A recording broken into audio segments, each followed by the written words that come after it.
5 things you should know if you want to buy a C5 Z06 in 2025.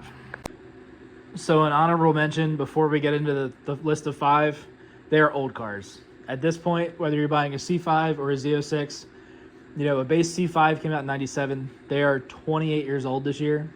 A Z06 at the absolute newest is 21 years old.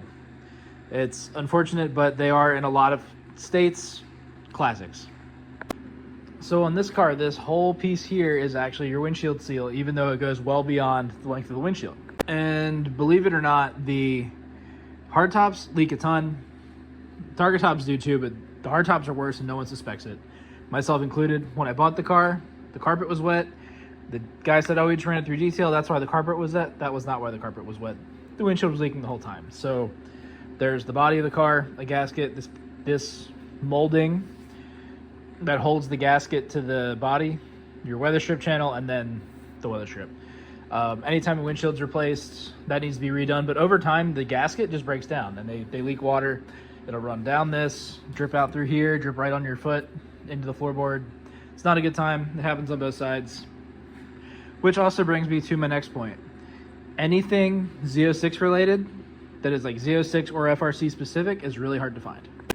And really that brings us back to the exact same spot. So this piece obviously does not exist on the target top car. It stops here. This seal too doesn't exist. If you need these pieces, they are hard to come by. You can't get OEM ones anymore. These pop up here and there. I bought a spare just in case because when my windshield was replaced, they used an aftermarket one. It wasn't the right size. It looked like shit. It fell out. It sucked. Everything about it was bad. So I got one and then I got a spare. Same thing with this. These are now made aftermarket. There is a company making them, but until recently they were not available. They were only available used. And like I said, your windshield leaks without it. And the same thing is with the rear glass and the rear window seal. The exact same situation there. So number 3, the seats. If you didn't know, the Z06 gets a different seat than the base model. The base model has a gap here where you could presumably put a harness or something, but they have more bolstering. They're a little different. The Z06 gets this like ironing board of a driver's seat. You'll slide around all over the place. It's uncomfortable. It caused me like tons of back pain. I put a new seat in it. Great idea, but there's another reason you should do that.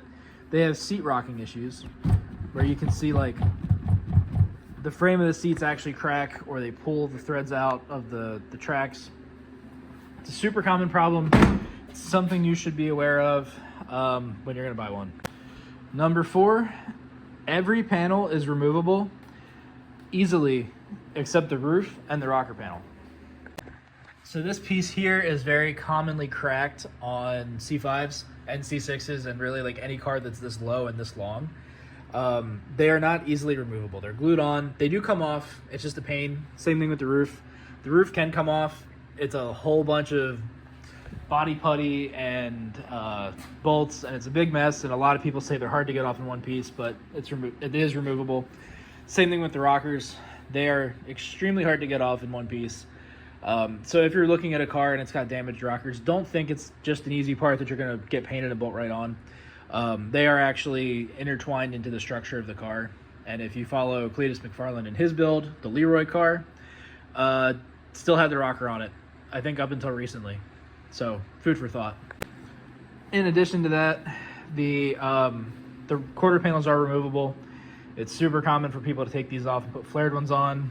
My car had that at one point. Check the old videos, you can see it. Number 5 kind of has 2 parts. Number 1, parts availability. Number 2, electrical problems.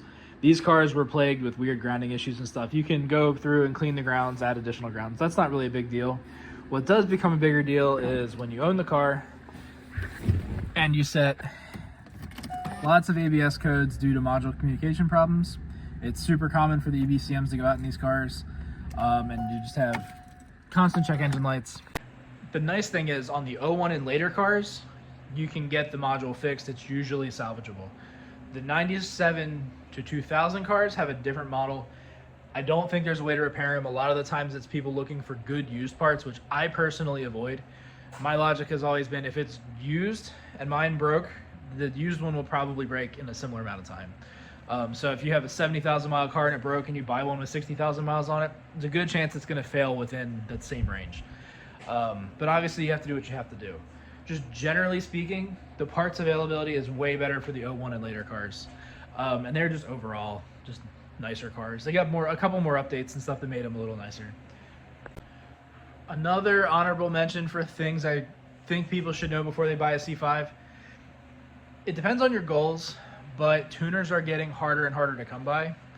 A lot of shops, or at least around this area, don't like doing Gen 3 stuff anymore. C5s especially, because of the way the drive-by-wire is set up. It's apparently harder to tune. So if you have plans of building like a heavily modified, super rowdy, all-motor combo, or even a forced induction combo, make sure there's a tuner around you that's competent, that can get the drivability you want, and is also able to tune it to a point that is satisfactory. That was one thing that, like, as I was building mine, a lot of shops were kind of like, nah, we don't really do Gen 3 stuff anymore, because it's old. And there's a lot of DIY stuff, and they don't want to deal with it, and I totally get it. It just sucks when you're, like, deep in a build, you spent a bunch of money, and you can't get anyone to dial it into the extra little, like, 3 or 4% you think it needs to really be a good car. Don't put yourself in that situation. Make sure you have the resources available if that's part of your plan. So yeah, that's 5 things everyone should know if you're shopping for a C5 Corvette in 2025.